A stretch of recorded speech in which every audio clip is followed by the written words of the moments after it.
presentation from Sai Kumar. So we'd like to welcome Sai Kumar on the stage. So over to you, Sai Kumar.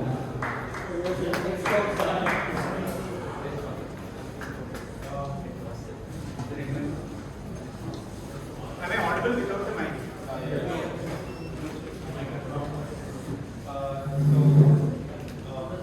Hi everyone, thank you for coming here. And I'll take a quick segue from the previous conversation by Vamsi. I'm not going to talk much tech details in this. I'm going to talk more application-oriented aspects of NLP. And I'm sure the audience knows what NLP is, at least in a generic way. What are the applications of it? How is it being used? So I will talk more about the judicial text aspects in which we are working, and also what is datafication. So just a small introduction. So I work as a data engineer at Civic Data Labs. We use data, technology, design, and social science to make public data more accessible. And using this public data, we design data science solutions for governments and think tanks, etc., for better governance and public policy reforms, research, etc. And Justice Hub is one of our projects where it is an open source platform allowing users, big user community from lawyers, policy practitioners, students, etc. They contribute a lot of public data sets belonging to the legal judicial aspects of India, and it's an open source platform where we make data more accessible so that people can work with it, develop solutions with it, etc. So this is one of such projects that we are doing. So what is datafication? And the way I defined it is, not I defined it, but it's a definition, but there is unstructured aspects of our lives which, if get structured, there is a lot of decision making that can be done on it. Our lives can be improved with it. One example I like about it is just how our heartbeats are very unstructured. Like, we don't know, like each heartbeat is different. I don't know what is an optimum heartbeat for every person. But once we can measure it, track it, create a time series data with it, then you can create a lot of solutions with it. You can monitor your calories, that's what we do. You can track your cardiac health, and if you're having some cardiac issues, in future, I think there are already solutions for it, where you can, if your heartbeat reduces by a certain extent, you can plan an emergency intervention, like an ambulance will come to your place, because you obviously don't know when your heartbeat goes low, right? Someone has to know it, and the smartwatch knows it. The issue is a lot of India's judicial data, legal data is also unstructured. No one is monitoring it very actively, and as a result, there is no action being taken about it. I mean, few of our laws are hundreds of years old, came even before the independence. We want to know how are they being implemented, are there any defects in it, are they being misused? And to know that, we have to first monitor it, to get some data structured data sets from it, and then do a lot of research on it, suggest reforms, etc. So this is a sample judgment, first page of a judgment from POCSO case. POCSO is Protection of Children from Sexual Offences.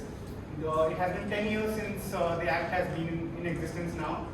So how would we research about it? It's the same problem. This is one good example, I would say. At least it is in English, so it's machine readable, but still we don't know the processes yet, like how to create structured data sets from them, and out of which we can do any decision making. Next. One way the government is trying to create those structured data sets is they launched a project called eCourts a couple of years ago, where all the judgments from all the district courts in India are available in the form of PDFs. We can download them using CAPTCHA and all, but they are still downloadable. We obviously got this PDF also from that website only. And there is metadata that the government is trying to make available, but this metadata is a manual data entry job, is what I assume. Because I will show more in the experiment that we have done, where there are many issues with the metadata. One such issue is, like for example, it is trying to capture most of the variables, like registration number is captured, what is the principal offense under which this particular judgment is delivered, that is being captured, and other such variables are there. But few things that our legal researchers wanted in our conversations with them are just for a little context. A person can, in a particular judgment, if a person does a crime, principal offense is the main offense under which he is being convicted. But it's not only one crime, right? Before doing that principal offense, you do a lot of other crimes, all of which are mentioned in the judgment generally. A judgment is generally very thorough. It mentions all the offenses that a person commits, and it is recorded in the judgment somewhere. But metadata is not capturing it. For example, we have 366A IPC, which is also one of the offense that is not captured anywhere in the metadata, but a researcher wants to know it. So all these annotations are done by our legal researchers, because that's how they have been functioning now because of lack of capacities. So they annotate the documents, create manual variables out of them, and like another such variable is, for example, again, this is a POCSO Act which deals with children. We want to know what is the age of the child is, age of the victim is, but again, metadata doesn't capture it. There are many such variables that the metadata doesn't capture. And also there are obvious errors in the metadata, and that's what makes me believe that it is data entry job, because this section 46 in POCSO, it doesn't exist as well. So, but metadata captured in one particular judgment that there is section 46 in POCSO. So, it has to be a manual entry job, and it's error prone. And if you do research with such, if you do research with this metadata, people are doing this because they don't have an alternative right now. But obviously, we can't have very thorough, rigorous analysis of any law, and that's a problem. So, what is the solution for it? Like, what is a smartwatch for this solution? Is or like we are exploring NLP as one smartwatch, and it's a full stack NLP, starting from regular expressions all the way from recent advancements. Like we are trying to use large language models as well. So again, there's the same judgment copy. We are trying to identify all these variables in a little more using NLP or using all these methods. For example, simple things like court name, etc. There is a pattern in the judgment. For a court name generally starts this way, and for a given state, at least there is some pattern to it. It would start like whatever word that exists after this particular phrase can be assumed as the name of the court. And there are few rule-based logics that we can write across the judgment, and we are identifying few variables like that. It can be a court name, or is there any reference to the bail? Because these are important variables for a researcher. They want These are going to be subjected to the POSCO or any other judgment. I am just sharing an example from POCSO. But yes.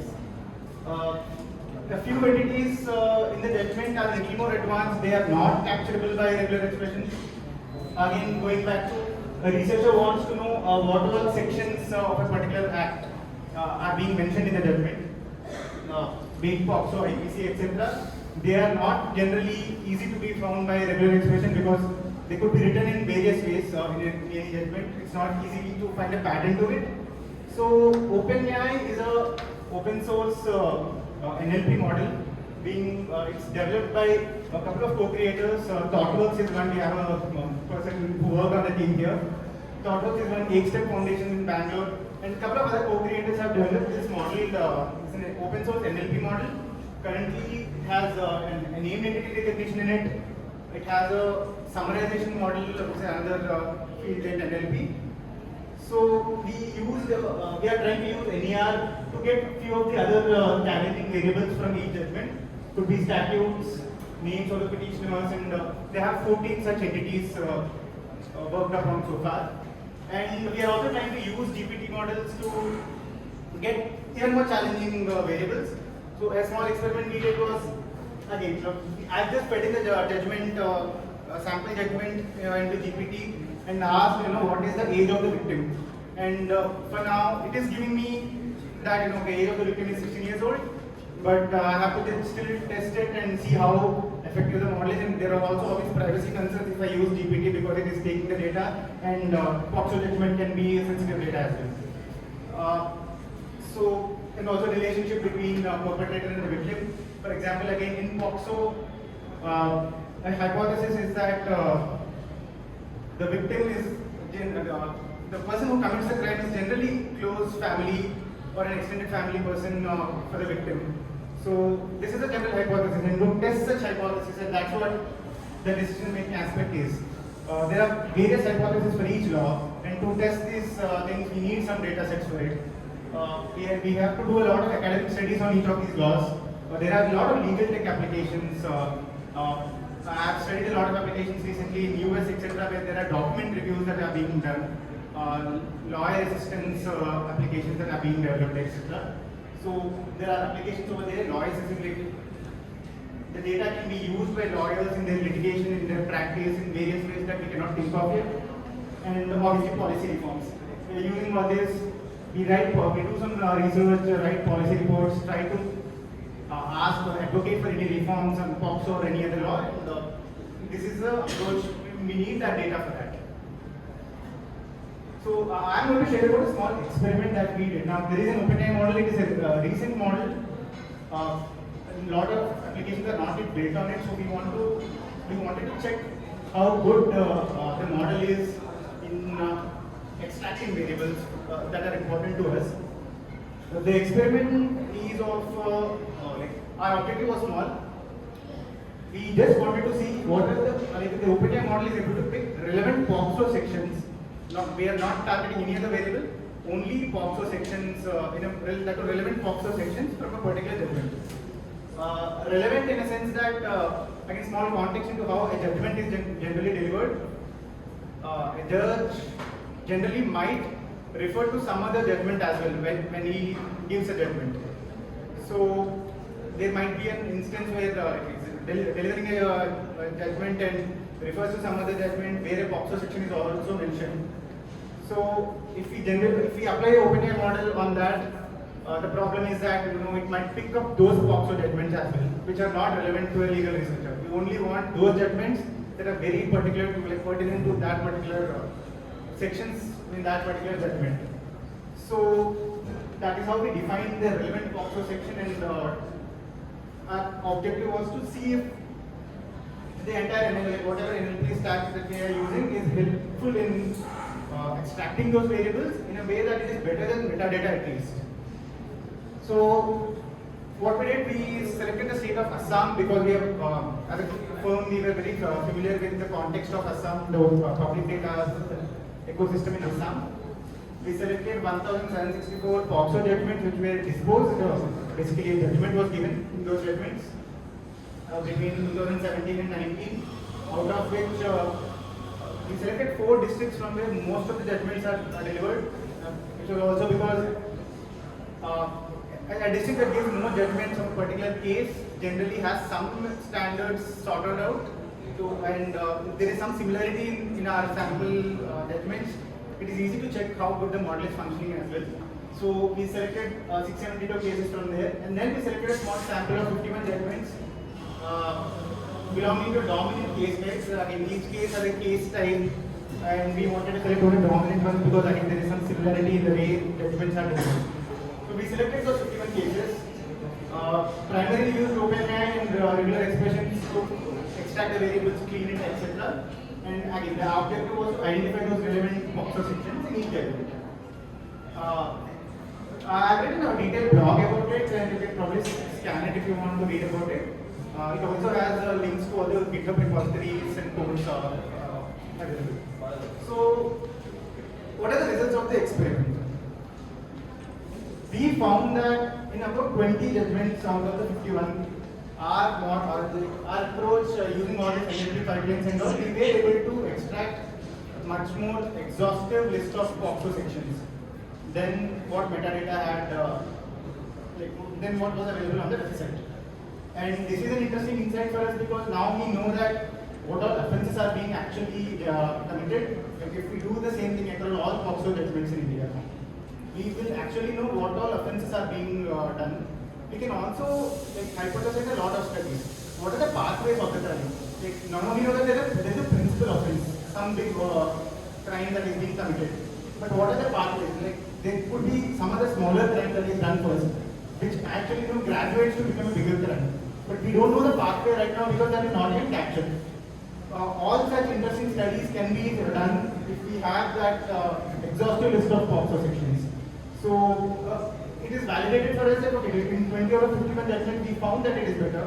Metadata is already put in 28 of the judgments. So, and there are obvious manual data entry mistakes in few of the metadata. These are few of the screenshots of how the process works. So this is how NER identification is done. So previously you have seen the judgment where variables were manually annotated, but this is an annotation done by the model. Again, as I said, there are 14 entities the OpenAI can detect right now. Entities range from what is the name of the court, name of the judge, petitioner, respondent, who is the lawyer representing the victim, dates. These are like, even if you use a spacey or other generic NER model, you would be able to find all these dates and organizations. But NER additionally, the most important thing for us was the statute and the provisions thing, because these are the most important entities for us in our particular experiment. It is able to pick up what is the act, what is the section of the act. And one challenge we faced was, again as I have said, NER does when OpenAI detects it, detects even if this particular thing is not part, like important part of the judgment, it's probably part of some other judgment that the judge has delivered or is referring to. OpenAI would pick it up. So to differentiate that, what we did was OpenAI has a summarization model as well, where it breaks down the judgment into 5 summaries. It will tell you to just fill in a judgment, and OpenAI will tell you what is the preamble part of the judgment, what is the decision part of the judgment, what is the analysis, what is the issue, what is the fact. So we consulted a few legal researchers, showed them all the documents, their annotations, compared them with our NER identifications, and they told us that the important relevant POCSO sections that we want are generally available only in the preamble and the decision part of the judgment, not elsewhere. And even if it is available elsewhere, they will generally be part of preamble and decision. So we only then ran this NER on preamble and decision, took those variables, and that's how the experiment was done. Once we download the one, if you want a certain code has been delivered, and which is a subordinate code, I need to say that. Yes. And whatever can be mentioned in the case and so that can be downloaded, or only I need to give all the details. To download the judgment? No. See, I cannot go to the code. Yes. For instance, I'm giving you, I cannot go to the code. I cannot go to the code. So, I know that then I win the case. And I'll be in touch with my lawyer. Right? On the day of the judgment, I have some work to go, and whatever it is happened, I did not finish the work. But with this, my guidance and direction given by my lawyer, so that I will ask him that I will download so and so. But instead of giving all the details for the download of my judgment, I can sit anywhere and I can download it, I can mention the date in the case, and so it's up to code number. Finish, or I need to give every detail, my name, my lawyer name, and whatever it is, or not. No. On eCode's website, you can download judgments, even if they are on trial phase. There are disposed judgments and there are judgments that are still being under trial. Only the You don't have to give all the details. So there is only a captcha. You just have to mention there are certain generic categories that you have to mention. That's all. For example, to download this, we have to mention that we need there is something called a case type. So we select that we need POCSO type cases, and there is captcha. So to download it as a machine is a problem, but to access individual cases, you can download case. You probably have to know the case number. That's all.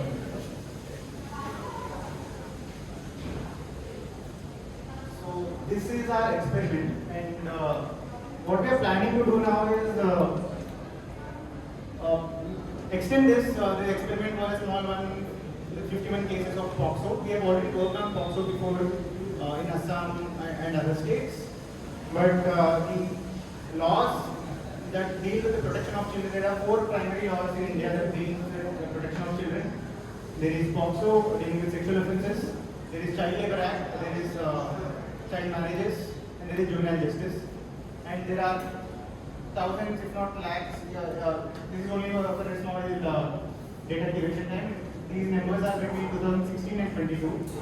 There are a lot of judgments that are delivered for dealing with these acts, and we can generate variables from these judgments as well, create all those data sets. Like in our recent consultation again, we were dealing with child labor judgments, and we are trying to analyze what all variables are important to do proper research and deliver any, suggest any good reforms on the Child Labor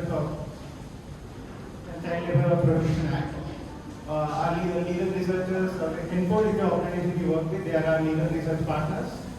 So there are about 40 variables in one judgment that we are looking for. And in a phase 1 setup, there are many more variables that we don't even know how to get them yet. We are still experimenting the large language models for that. But we are trying to extract all those 40 variables now from child labor judgments, so that we'll be able to create those structured data sets from which we'll do some report writing, we'll do the analysis, suggest reforms, and all those work. And any question? I just want to know, like, what are the annotation tools you are using and the guidelines you are using? I think the annotation tool is Volcano. I think that's it. So are you creating like individual guidelines for each of the mentioned act, right? So there should be domain experts working on getting guidelines set up in order to extract the data. So we have a legal research partner called Enfold based out in Bangalore. They are the experts in legal domains, especially with respect to child rights as well. So they give us the domain expert. We also have in-house child rights legal research consultants. So they give us the domain expertise on how the laws work, and especially as I said, initially I run the model on the entire judgment, said that these all POXO sections are available, and then the researcher said that it doesn't belong to it anymore. It doesn't belong to that. It's some other judgment that was just referred to in the judgment. So yeah, so we do that to and fro with the researchers, and obviously I don't know judgments.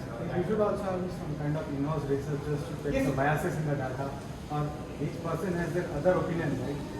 On like how the act is. Anyway, we are coming here and telling them just to know about those. Yeah. Next question, please.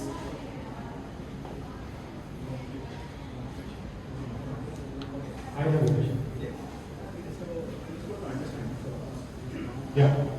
So as far as I know it, the legal text is completely different from the normal English text. Yes. The legal text.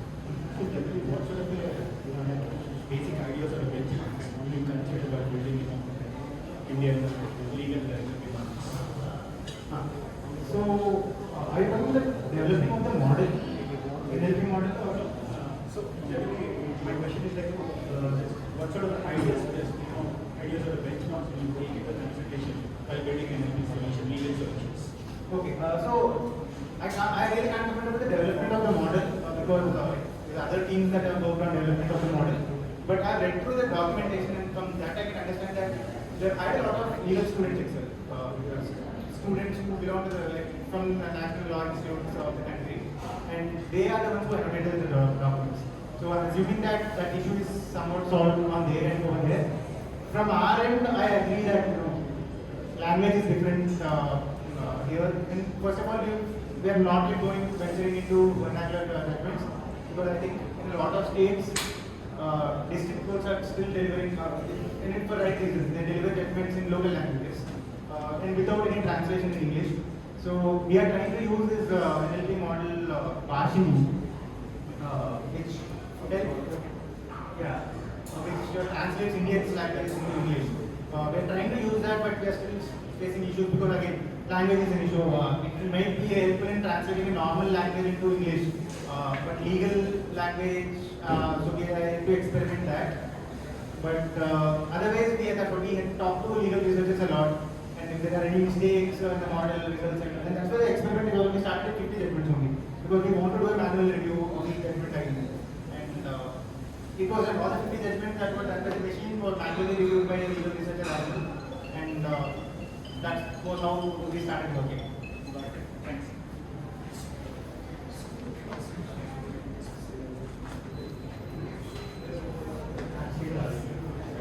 Whether you are restricted yourself only for the measurement part or do you consider any evidences evidence systems like any evidence Like arguments. Okay, because in judgment, evidence is the main factor. I'm assuming that evidence will be mentioned at the part of the judgment as well. Okay, that's what I'm asking. Yeah, so generally, from whatever reading of the judgment I have done, all the evidences are generally mentioned in the judgment as well. So I'm assuming that that is covered. But I mean, it is the domain of the legal researchers because they set the problem statement for us, they set the reading the judgments is what is important. But yes, from my reading, I have seen that there are evidence is mentioned in the judgment. Okay, last question. And each judgment is sometimes very long. I think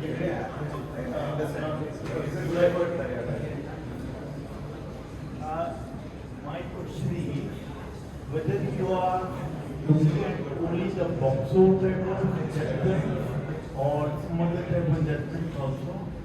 Second question is that are you developing NLP models or you are using the models which are already there, and if you are using the already existing model, what are they? yes, so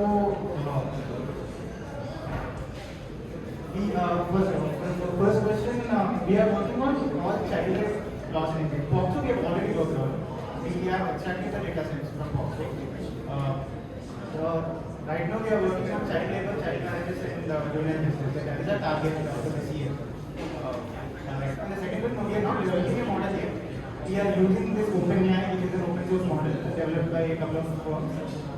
That is the major NLP model that we are using because that is trained on Indian legal data sets. I think that's the only one NLP model in India trained on Indian legal data sets. There are few more generic ones. Spacey is one. We sometimes use Spacey for other variables. Spacey is one model that we generally use. OpenAI is one. Again, GPT is definitely something which we are trying. So right now we are limited to this. Does GPT have any legal data trained for? Legal data is not trained on it, and there are some privacy issues also because it takes your data, right? So I'm right now it's a very experimental stage where I take a judgment, change the names, and just feeding in the GPT API and asking for the variable I want. And it is giving me right now. But if I have to do it at scale, I have to take care of the privacy issues and I think in legal domain, the usage of words is like top notch. yeah, so I have to do the experiment again and see, like, take a sample space, some 50 judgments again, see how the is functioning with that.